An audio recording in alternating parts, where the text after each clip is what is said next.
श्लोक 13 पाठ 1 कुरुक्षेत्र के युद्धस्थल में सैन्य निरीक्षण पहला पाठ। ततः शंखाश्च भैर्यश्च पण्वान् गोमुखाः सहस्वाप्य हन्यन्स शब्दस्तु मूलो भवत्। इसके पश्चात शंख और नगाड़े तथा ढोल, मृदंग और नरसिंगे आदि बाजे एक साथ ही बज उठे। उनका वह शब्द बड़ा भयंकर हुआ। 13 व्याख्या। इस श्लोक में महाभारत के युद्ध के आरंभ का वर्णन किया गया है।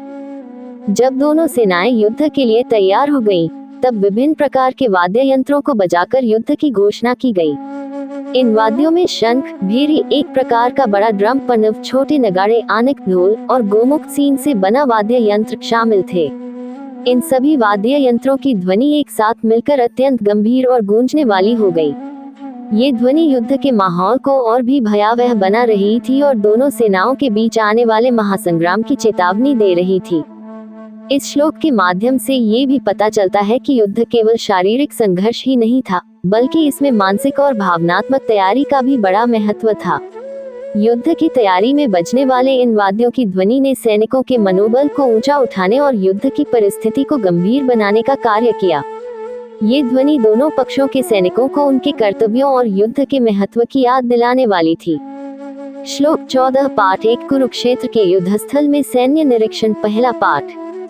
ततः श्वेतर्हयैर्युक्ते महति स्यन्ने स्थितः माधवः पांडवश्च दिव्यो शंखो प्रदधम तुम। इसके अनंतर सफेद घोड़ों से युक्त उत्तम रथ में बैठे हुए श्री कृष्ण महाराज और अर्जुन ने भी अलौकिक शंख बजाए। 14 व्याख्या। इस श्लोक में महाभारत के युद्ध के प्रारंभिक दृश्य का वर्णन किया गया है। यहाँ भगवान श्री कृष्ण और अर्जुन के युद्ध आरंभ करने की तैयारी का वर्णन है। शब्दार्थ और व्याख्या।